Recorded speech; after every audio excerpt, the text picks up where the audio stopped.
What will it be tonight? That's the question.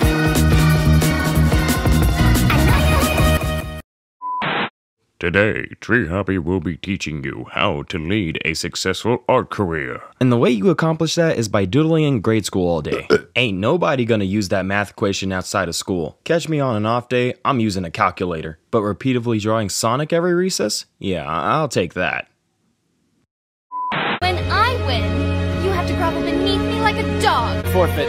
Ha, of course. Wait, what? Shall I get to licking? Huh? What are you? Step on me. What the hell is wrong with you? Step on me! Body stats check. Commander, what do we look like to you? I need your body, I'll fucking... I know why you're here. You want to play Nikke. Yeah, what the heck is a Nikke? No, not One Piece, not Nika the Sun God. Get that out of your head right now. Straight up, I'm not gonna lie. I saw tits, and I said, hey, it's pretty easy to download this, and boom, there we go, I'm playing it. So apparently this is one of those gacha games where you just have to collect a whole bunch of, as they say, Nikkes. These are basically stand-in for women. Straight up women. These are big booby / big butt women.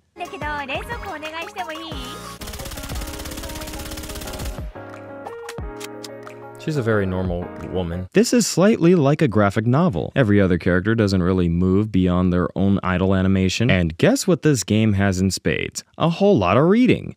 Yeah, the main audio is basically there for the main story, but when you're doing any other side quest, yeah, you gotta read that bitch. I had a scary dream. Oh, that sucks to be you. I'm sorry, what? I can only love one. Facts on that, facts on that. For always taking care of me. Dude, you can literally say anything. You can really fuck up and... Once a Nikke named Marion wakes you up, it's off to the races and you have to shoot a bunch of... What the heck are these? These things are called raptures? They come in all different types of sizes and flavors. I'm not going to list them all. These enemies are kind of indistinguishable from each other. Typically, the only rapture that I'll end up remembering is the last one that I have to take care of when a stage is over. Because they get a cool little animation of being destroyed and obliterated. This game is like your basic shooter, but it's a lot easier to control because you're using a touchscreen. I suck at Call of Duty or any other first-person shooters. They're just not my cup of tea. But of course this one is for obvious reasons. But of course, for the most obvious reason, it's got big titty hot girls in it. I mean, like, come on now. I'm a dude. I've got needs. I don't know who you are. Oh, Miku? You're in this game? I didn't come here for you. Nobody asked. If you're afraid of real women, go talk to them. Whoa! Is that blackface, dude? No, this...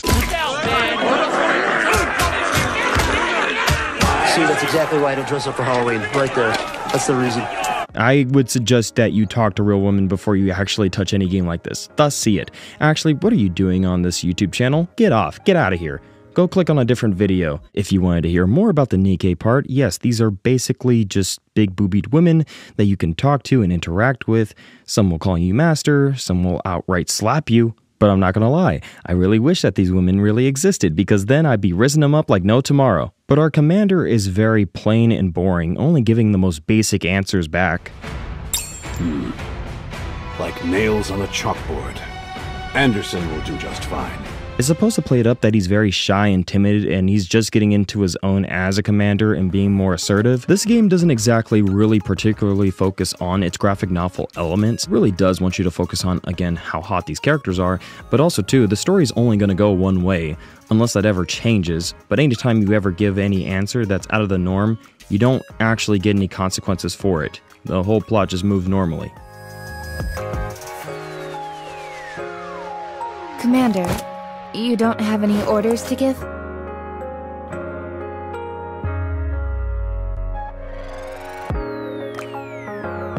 Also dressed. And I made breakfast. Wait, where are my eggs? In my belly.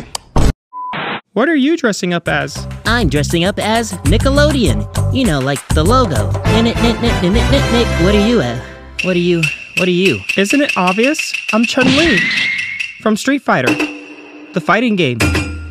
Whatever. Your guys' costumes are so lame. Maurice, you do know that this is a costume holiday. Yeah, you need to put on your costume. Yeah, this is a costume. I'm Tupac.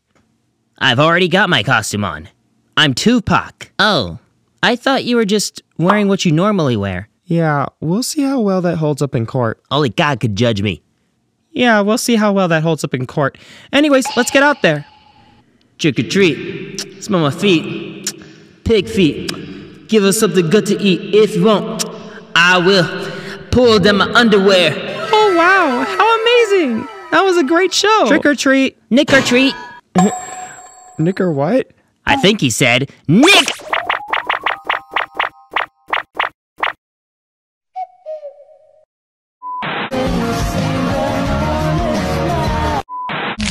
Thus, the Powerpuff Girls were born! Using their ultra superpowers, Blossom, Bubbles, and Buttercup have dedicated their lives to fighting crime and the forces of evil!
Will you ever find love?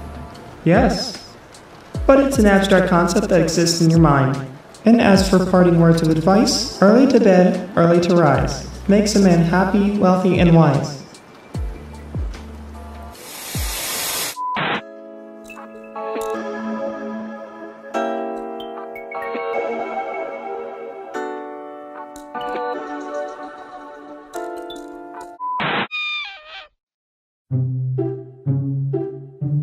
Things that mothers hate. 1.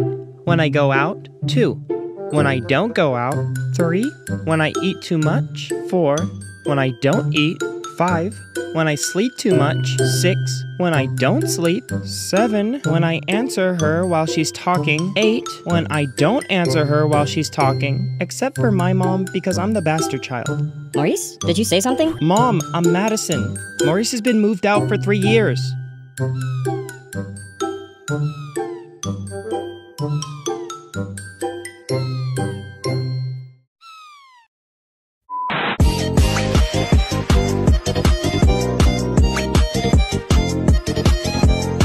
Garnet is the leader of the Crystal Gems, a rebellion group against a giant empire in space. I find Garnet extremely relatable, not only because of her high status, but also because of her high strength. I'm a pretty strong dude myself, but as the leader, she's always held to the standard of being the most responsible gem. She's like a military commander, always making sure that the other crystal gems are falling in line. And spoiler alert, she actually is a fusion. A fusion is usually 2 gems. It can be more than 3, combining the conjoined strength of any individual gems, putting a whole new definition on the word of teamwork. There's definitely going to be a lot packed into this unmarveled video. Trust me, there will be. Because there's 2 new categories. Speaking of our latest category, let's talk about the creator of the character in the first place. Rebecca Sugar. Trust me, I understand that this is a Garnet episode, but we have to understand where Garnet came from, specifically the mind. Rebecca Sugar graduated from Cal Arts and incorporated her style from working on Adventure Time over to Steven Universe, actually getting her own mainline show. And as you have been hearing throughout this video so far, yes, she creates her own type of music. Time is an illusion that helps things make sense. So we're always living in the present tense. It seems unforgiving when a good thing ends.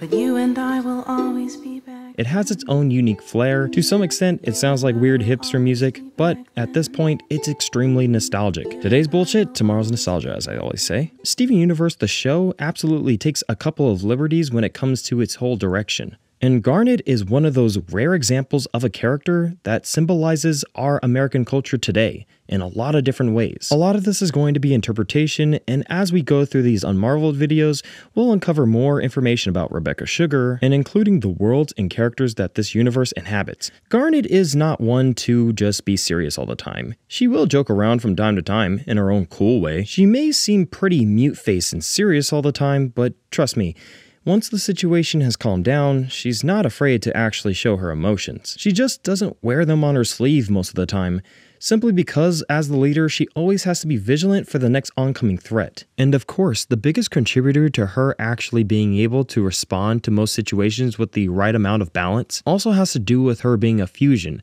She's the conjoined personalities of two gems that are stark opposites of each other. You have Ruby and Sapphire. Ruby is pretty much a hothead, capable of creating a giant mullet glove for a hand. This is essentially this gem's weapon. And with Sapphire, she doesn't exactly particularly have a weapon, although her biggest weapon is not any physical thing, but is pretty much her mind. She can see the future, and also for some reason floats at random times that's never explained. As you can guess, this one-eyed freak is capable of being calm in most situations.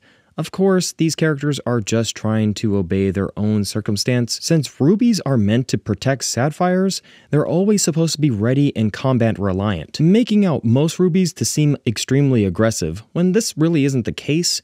This is just because of her position. And sapphires are meant to be protected by rubies, simply because they're very rare and they're capable of seeing the future in ways that a lot of other gems just can't. Simple enough, right? Ruby represents masculinity, and Sapphire represents femininity. This is what they represent on the surface, but surprisingly mentally enough, they're extremely opposite. It's Ruby usually the one that can't contain her emotions, and Sapphire is usually in control of hers. Along with the mixing of their gender stereotypes when they actually get married, it shows that there's a lot of complexity that goes down at the heart of their relationship. But what a surprise, two lesbians make one giant lesbian, which Rebecca Sugar had her trouble of actually getting this qualified for the show because, again, this show is very boundary pushing, especially with its representation of LGBTQ. Before, this was baked in subtext because a lot of people weren't sure of the gender or sex of the characters of Ruby and Sapphire.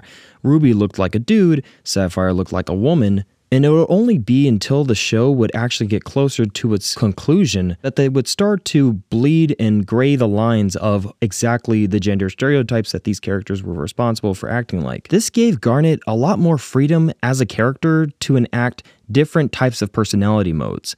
Before, she was very stoic and she had a lot of things under control, but later down the show, she would start to reveal all of her insecurities, that the very fact that she couldn't read the future as well, especially after Steven had made some unpredictable changes in life, it made her scared, and it made her question her ability as a leader. Okay, can you focus on one? What's this one's future? I don't know. I don't know anything anymore. When it comes down to the politics of this show, it is putting a light on LGBTQ moments, but I'm pretty sure that Garnet's whole relatability factor comes in her whole personality of just loving herself. Not in an arrogant way. Heck, you'd be hesitant to even call it LGBTQ because her personality is just so real. I'm pretty sure anybody who is a leader of any battalion, any people, Heck, even being responsible as a parent calls upon you to know the right things to do. And if you don't, then what option is there? You have to be reliant. You have to be in control. You have to know what to do. But not only that, you have to be strong enough to protect everybody, not just physically, psychologically, but morally. Estella Fonte Swire has the best kind of voice for this character. Yes, it does kind of sound amateurish, but if you were going to write a strong black woman with any kind of character like this, I can only imagine it being this type of way.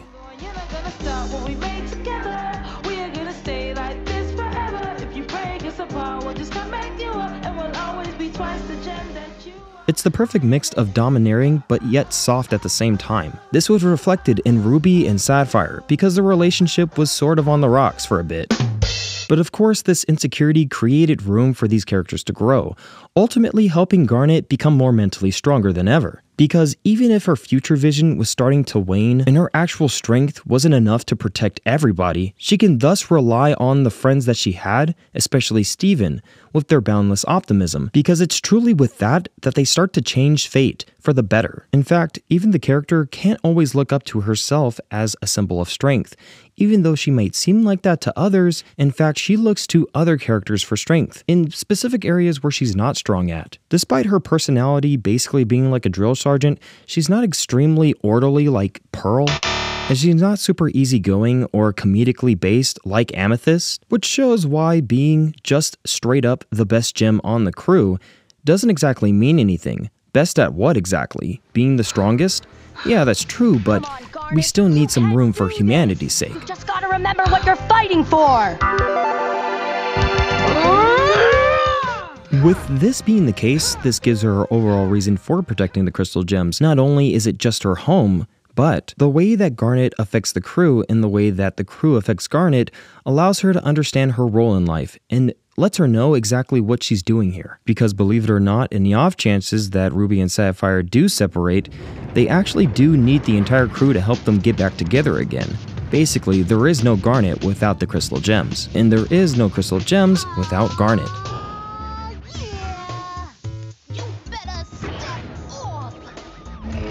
Garnet dreams of the day that she is able to exist as herself, because fusion is a transgression penalized by death, or in this case, shattering. Ruby and Sapphire could no longer stay on their own planet due to them two fusing, and even though fusion is seen as an actual capable thing that gems can do, they're only allowed to fuse with each other of their own same gem-like. So, aka, fusing with different gems, besides your own kind of species of gem, is incredibly wrong in their society. I can only say that this pays tribute to essentially gay marriage and other types of transgressional love. There's no writing out of it or writing over it, this is just what I see. The rebellion group with Rose Quartz was what allowed for Garnet to be herself, on a bigger metaphorical level, to love herself. This is why Garnet wants to protect the crystal gems. This is why it means so much for her. And simply enough, this is what puts her in opposition to the Diamonds, the rulers of the Empire that would seek to destroy her entire existence, all because it does not fit within the code of how their society works.